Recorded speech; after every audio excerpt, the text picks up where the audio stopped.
Should I hover behind Stan? Yeah. Glaring. Hey, David, what's your first Stan story?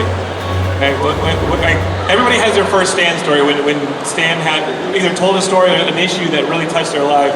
What was yours? Well, for me, the first comic really that I ever read was Phoenix Saga with John Byrne and Chris Claremont, and I remember everything said, presented by Stan Lee, and I didn't know who that was, So, but that was all of the first stuff that I read was, X Factor and drawing a blank. Oh, that's the Fall of the Mutants. Yeah, it was all the old Marvel the stuff that Mark over here drew. So. That's right, and Mark's no, and then I started reading, the bullpen in the back, and so he's a legend. He created, the entire Marvel universe. Bullpen bulletin pages when we were kids were the greatest things in the world. I used to read those before I read the comic book. Yeah, right? It was like your insider knowledge and what happened in Marvel Comics. It's so cool. It stands so far. It was great. How about you, Gerry? You're writing Deadpool now. You write a few Marvel titles. What was your first Stan story? I grew up reading Marvel Comics. My old man was a commuter. He would come out of New York with a paper for himself on the train, and he would pick me up a comic book from the spinner rack if I was good. And so I grew up on Spider-Man and Hulk, and so to be able to play in that same sandbox that Stan created is still this dream come true that hasn't ended yet. I keep trying to get fired, but they won't fire me. So yeah, I'm having fun with Deadpool, but to get a crack at Hulk really sort of took my breath away. And every time I get to type into a script thwip, or something like that, I still just sort of sit back and go, I'm the luckiest guy in the world. And Mark, one of my earliest Marvel memories, like David says, it is that Wolverine cover of him like stretched across the X. And it's one of my favorite covers. But you have your own Stan stories as well, like your first The Touch of Marvel Comics. Do you remember that moment? Yeah, I met Stan when he was hitting on my wife. And, Stan has wonderful taste. I just kind of came up behind him and said, "Hey, dude, who are you?" And he turns around and says, "Hey, I'm Stan Lee." He's like, "What the hell did you do?" So it's like he went on for about an hour explaining how he basically godfathered the modern comics, and I was like, okay, I bought into it. Just stay away from my wife. But Stan, when did we meet? Like years ago. We've met several times. The first few times it was always about, hey, good to meet you. And, it's like, Stan, we've met like 3 times already, but I think it was at one of the shows, it might have been San Diego years and years and years ago that we met. But like everybody up here, and like all of you guys, I mean, Stan's the man. He's the man for a reason. He's the guy that was our champion in Hollywood for decades when nobody else cared. Nobody outside of this room, nobody outside of comic books cared about comics.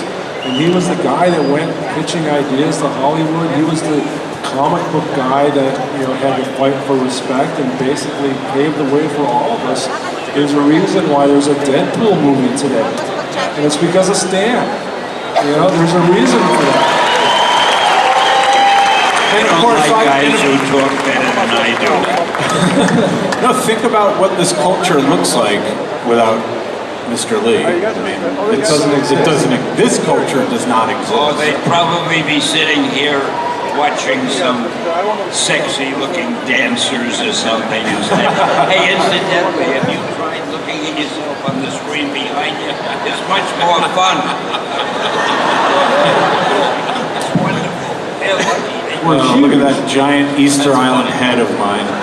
But if I can get away from the subject at hand, which I don't know what it is, it's you. 1 minute.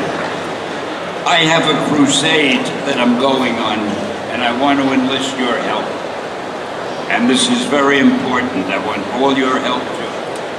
It's one of the most important issues in the world today, and it's the word comic books. People, when they write the word comic book in the newspapers, They'll say, so-and-so is a comic book artist. And they write C-O-M-I-C space B-O-O-K. They make it 2 words. Now I want you to watch for that all the time.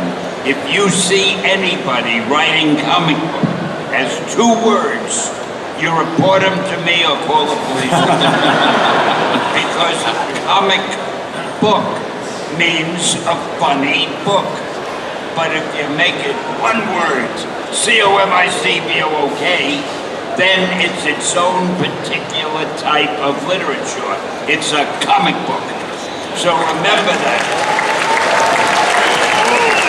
This is an important drive, and I'm glad you came, because if you hadn't been here today, you would have missed what was probably really the most meaningful thing anybody has said today, which I tend to do all the time. Well, a comic book, it's 1 word. Like Spider-Man. Don't let me catch any of you. Spider-Man. Yeah. That's 1 word, right? Spider-Man, No, 1 word? no, don't start that fight. That's hyphenated. Don't start that hyphen fight. How about Punisher? I'm not touching that is one. true, because the one thing you did is you didn't write funny books. When I was growing up, I was a Marvel I have kid. no sense of humor. That's not true. I was a Marvel fan because Marvel comics were written on a higher level than anything else that was put out there at that time. And I was 8, 9, 10 years old when you would write The Silver Surfer, and it's still my favorite comic run of all time. When I was writing Silver Surfer, you were 8 years old. Do you know how that makes me feel? Here's a guy who looks like he's 90. I like how Stan just Your books finished. age people, what can I tell you? He's not funny, and then he's roasting us. One of the nicest, funniest guys you've Is seen. that This is not an intervention. This is a roast. We just keep moving it. The microphones are muffled in my ears. You know the reason so nice to you? You're the only guy I know what you're saying. I can't tell what the other guys are saying. I don't hear that well. It's all muffled. Luckily, I don't hear Marc Silvestri, because he's never got anything to say anyway. That's why we're still friends. Guys, Stan brings up a good point. We are still writing books, but now comics are competing with things like video games and the movies that are inspired by the comic books. Kids picking up comics, is that something that you guys are concerned about, maybe is declining? Stan, are you concerned that maybe kids aren't picking up comics I'm talking about literacy, I'm talking about education. Are you concerned by this? The trend towards video games or movies? You know what? I'm going to jump in, and you can let Stan know. Did you hear the question, Stan? We're talking to you. Here's the thing. To that point, I give out comic books on Halloween, and the first year I was worried I was going to get egged because I was like, I don't have chocolate if this goes wrong.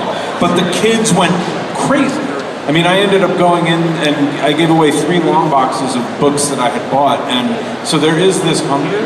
You know, I think part of the problem for me is that comics as an impulse buy, you know, you can't get them off the rack anymore at like a Five and Dime or a Ralph's or what have you. But when that comic lands in a kid's hand, the eyes light up. I mean, there is a real hunger for that. And I my son is 7. He reads comics, and it has now been a gateway to other things. He loves reading out of it. So that's my experience, is that the kids want to read comics. Mark, you have it in print. Do you guys feel a responsibility to bring in younger readers and kind of replenish the audience? Well, I think, I'm one of those guys that goes, you know what? Thank you for the movies and thank you for the TV shows. I know that there's purists out there that go, yeah, they took away our comic books, they took away our culture. From a publisher's perspective, and I've been in this business since 1981, right? That's before many of your parents were even born. And I've seen it all, right? The entire roller coaster of publishing, of comics.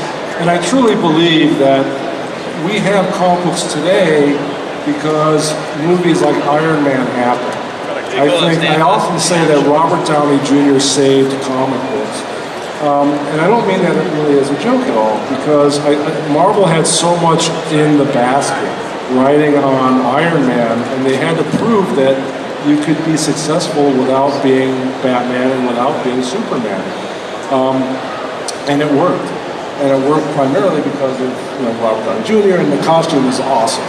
And that kind of snowballed into this whole pop culture thing where now everything can be part of another media. And there's just been resurgence in comics that we were all really worried about 15 years ago, that there would be comic books. And now we see again families, we see kids that were gone from conventions for years. And now it's amazing. So thank you everyone for being here and supporting comic books. David, how do you feel on the subject of younger kids picking up comics? Is there like a resurgence going on? Well, tough for me to say, but I will say that there's really nothing like a comic book. I mean, I love all the movies. I watch every single movie. The badly reviewed ones, it doesn't matter. I'm a huge fan of everything, the TV shows. But comic is just something special. It's not like a book. It's its own form of storytelling, and you get so much personality and character from each individual artist. And I hope that they continue on for a long, long time. And definitely, I think the movies are keeping us relevant. It was a booster rocket, for us that happened at just the right time. When I was going to conventions in the 80s, the comic books were in the corner at Star Trek conventions. It's a much different world. I just go to the movies to see Stan's cameos. That's really. I enjoyed the one in Doctor Strange coming up too. There's another fun one there. Spoiler. Hey, did I tell you about my cameos? I don't know if I've told you this, but the reason Marvel's movies do so well and make so much money is because of my cameos, and here's why. Let's say he and I are in the movie together. We're watching Iron Man, and we're eating popcorn, and all of a sudden he drops his popcorn. So we both reach down to get the bag of popcorn, and at that minute, my cameo was on the screen, and we missed it.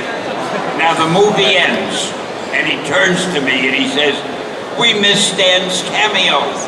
And I say, "Well, we can't do that, so what do? We go back to the box office and buy 2 more tickets." So people missing my cameos are making Marvel rich, and I hope they appreciate it.